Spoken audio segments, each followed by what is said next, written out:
आप सभी का एसएसबी की ऑनलाइन क्लास में फिर से स्वागत है। पिछली क्लास में हमने अध्याय 4 समाप्त किया था, उसके बारे में हमने पढ़ा था कि आयन विनिमय क्या है। लास्ट टॉपिक था आयन विनिमय का महत्व क्या है। आज हम अपना अगला अध्याय शुरू करेंगे जिसका नाम है अध्याय 5 और नाम है मृदा अभिक्रिया। मृदा अभिक्रिया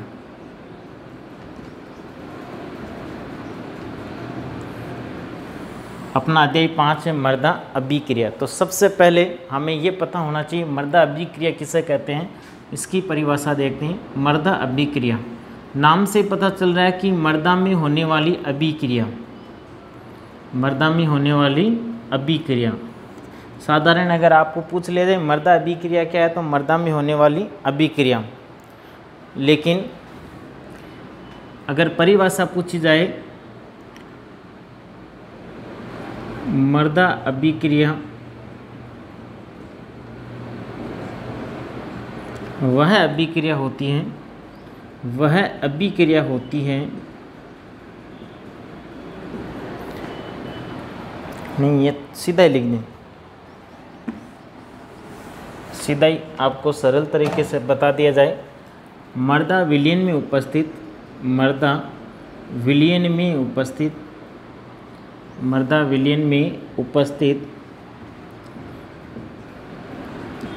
H प्लस व OH माइनस, H का हाइड्रोजन आयन और OH का मतलब होता है हाइड्रोक्सिल आयन के मध्य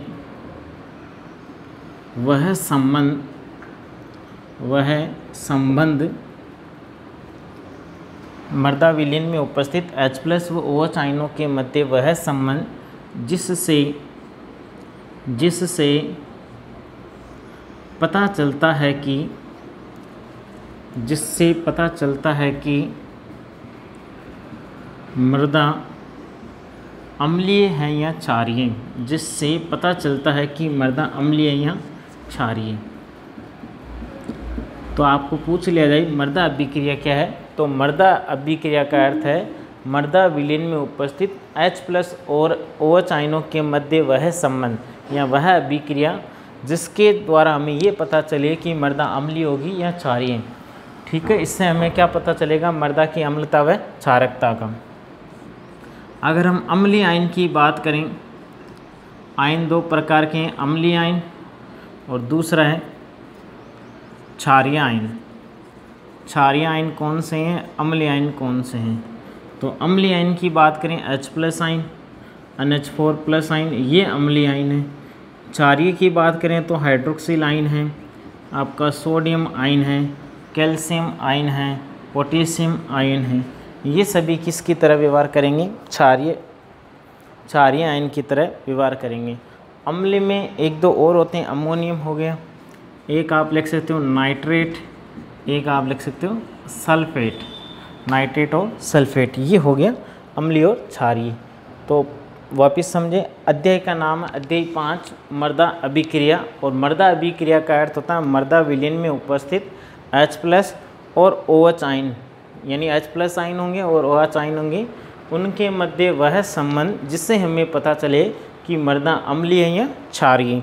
तो हमने देखा कि अम्लीय आयन कौन कौन से होते हैं। H प्लस हो सकता है, NH4 प्लस हो सकता है, NO3 माइनस हो सकता है, SO4 माइनस 2 हो सकता है। जबकि क्षारीय में देखा OH minus, Na plus, Ca plus 2, Mg plus 2, potassium plus 2, ये सब हो सकते हैं आपकी क्षारीय आयन। तो अब हम देखते हैं कि कब क्षार होगी। यदि क्षारीय आयन ज़्यादा है, यदि अम्लीय आयन ज़्यादा है तो मृदा कैसी होगी, अम्लीय। और यदि क्षारीय आयन ज़्यादा है तो मृदा कैसी होगी, क्षारीय। यदि किसी मृदा में H प्लस आयन की सांद्रता अधिक होगी तो वो मृदा कैसी होगी, अम्लीय होगी। आप 10वीं क्लास में पढ़ के आए हैं आर्हेनियस का सिद्धांत, कि आर्हेनियस ने क्या कहा था कि वह विलयन या वह पदार्थ जो H प्लस आयन देते हो अम्ल कहलाते हैं, और वह पदार्थ जो OH आयन देते हो वो क्षार कहलाते हैं। तो जिस मृदा में H प्लस आयनों की सांद्रता अधिक होगी वो अम्लीय होगी, और जिसमें OH आयनों की सांद्रता अधिक होगी वो कैसी होगी, क्षारीय। तो ये थी मृदा अम्लीय या क्षारीय। अगर मान लो अगर ऐसी कंडीशन आए दोनों की मात्रा समान है, दोनों क्या हो, समान मात्रा में हो, तो मृदा कैसी हो जाएगी, उदासीन हो जाएगी, न्यूट्रल, उदासीन। तो अगर अम्लीय आयन ज़्यादा है तो अम्लीय, क्षारीय आयन है तो क्षारीय। अगर दोनों की मात्रा समान हो जाए तो हम कहेंगे कि मृदा कैसी है, उदासीन मृदा है। अब देखते हैं अगला इसमें टॉपिक अपना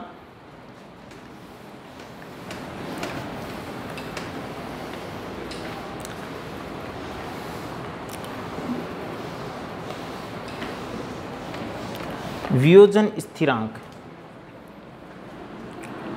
टॉपिक है वियोजन स्थिरांक।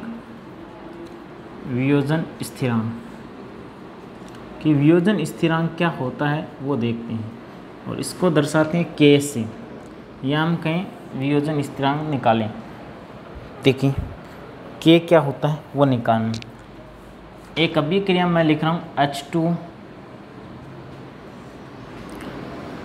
और यहाँ H प्लस OH माइनस, दो भाग बनते हैं और डबल तीर लगाएं, इसका मतलब उत्क्रमणीय अभिक्रिया H2 टूटकर H प्लस और OH बना सकते हैं, ये दोनों जुड़कर वापस क्या बना सकते हैं, H2O बना सकते हैं।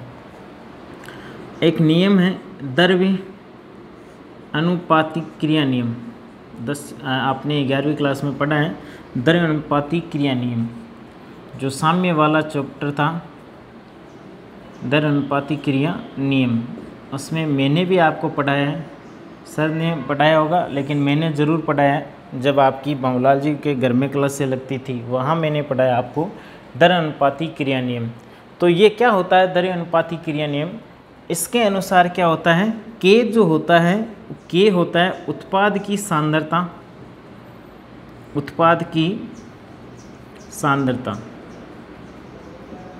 बटे अभिकारकों की सांद्रता, अभिकारकों की सांद्रता, उत्पाद की सांद्रता बटे अभिकारकों की सांद्रता, ये होता के या हम कह सकते हैं उत्पाद की सांद्रता व अभिकारकों की सांद्रता का अनुपात क्या कहलाता है, के कहलाता है, वियोजन स्थिरांक कहलाता है। अगर इसके लिए निकालना चाहें तो आप क्या फॉर्मूला बनाओगे, तो हम बनाएंगे के बराबर उत्पाद की सांद्रता, उत्पाद क्या है H प्लस, और सांद्रता को या सक्रिय सांद्रता को बड़े कोष्ठक में लिखा जाता है OH माइनस बटे क्या आ जाएगा H2O, क्योंकि उत्पाद है H प्लस और OH माइनस, और जबकि अभिकारक क्या अपना H2 है, तो उत्पाद की सांद्रता बटे अभिकारकों की सांद्रता क्या कहलाती है, के कहलाती है। और सक्रिय सांद्रता को हमेशा किस में लिखा जाएगा, या आयनों की सांद्रता को हमेशा बड़े कोष्ठक में लिखा जाता है। ठीक है, अब यहाँ से एक परिभाषा आती है, जल का आयनिक गुणनफल, जल का आयनिक गुणनफल। अगला टॉपिक है जल का आयनिक गुणनफल, कि जल का आयनिक गुणनफल क्या होता है, इसको दर्शाते हैं KW से, KW यहीं से निकलेगा जल का आयनिक गुणनफल। अगर इसको इधर भेज दिया जाए, H2O को पक्षांतरित कर दिया जाए तो ये कहलाएगा KW। W का अर्थ यहाँ पर है वाटर, यानी जल अगर इससे गुणा कर दें तो क्या हो जाएगा, K इंटू H2O यानी KW कहलाएगा। तो बराबर क्या आएगा, H प्लस और OH माइनस,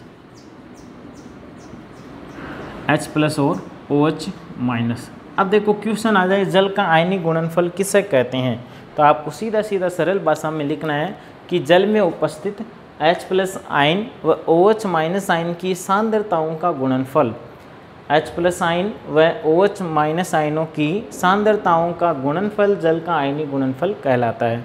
आपको पूछ लिया जाए वियोजन स्थिरांक क्या होता है, तो आपको कहना है कि किसी अभिक्रिया में उत्पाद की सांद्रता और अभिकारकों की सांद्रता का अनुपात वियोजन स्थिरांक कहलाता है। जबकि आयनिक गुणनफल का मतलब होता है कि जल में उपस्थित H प्लस और OH माइनस आयनों के मध्य H प्लस व OH आयनों का गुणनफल, यानी जल में H प्लस कितने हैं और OH माइनस कितने हैं, उन दोनों का गुणनफल क्या कहलाएगा, जल का आयनिक गुणनफल कहलाएगा। ये तीन हो गए, पहले मृदा अभिक्रिया पढ़ी, फिर वियोजन स्थिरांक, फिर हमने पढ़ा जल का आयनिक गुणनफल।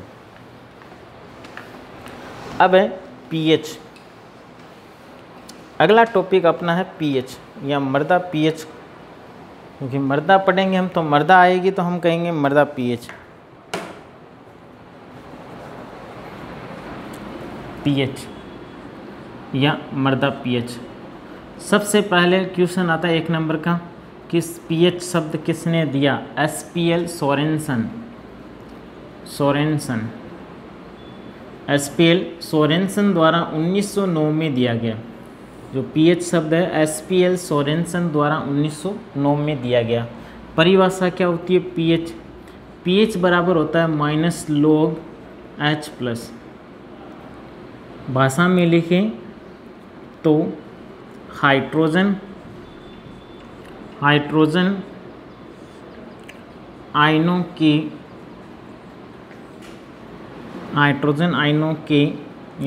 की सांद्रता के ऋणात्मक लघुगणक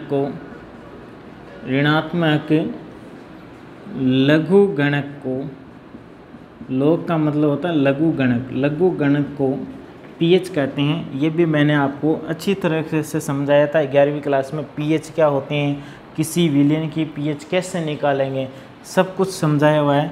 ऋणात्मक लघुगणक को पीएच कहते हैं। ये तो हमने जब क्लासें यहाँ लग रही थी स्कूल में तब हमने सीखा था। हाइड्रोजन आयनों की सांद्रता के ऋणात्मक लघुगणक को क्या कहते हैं? पीएच कहते हैं। तो परिभाषा पूछ ली जाए पीएच क्या है, तो हाइड्रोजन आयनों की सांद्रता के ऋणात्मक लघुगणक को पीएच कहते हैं। तो हमने यहाँ लिखा है पीएच बराबर -log H+ आयन की सांद्रता ले ली और ऋणात्मक लघुगणक। इसको ऐसे भी लिखा जा सकता है pH log 1/H+। ये pH हो गया, ठीक है। अब pOH पूछ ले तो POH आ जाएगा, H की जगह OH लिख देंगे, -log OH आयन लिख देंगे। और इसी को हम क्या लिख सकते हैं? log 1/OH। माइनस है वो हट गया तो बटे में लिख देंगे। ये पीएच के फॉर्मूले आपको ध्यान रखना पीएच क्या होती है।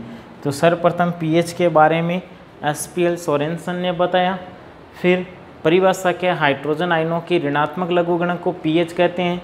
पीएच बराबर होता है -log H+ या पीएच बराबर होता है log 1/H+।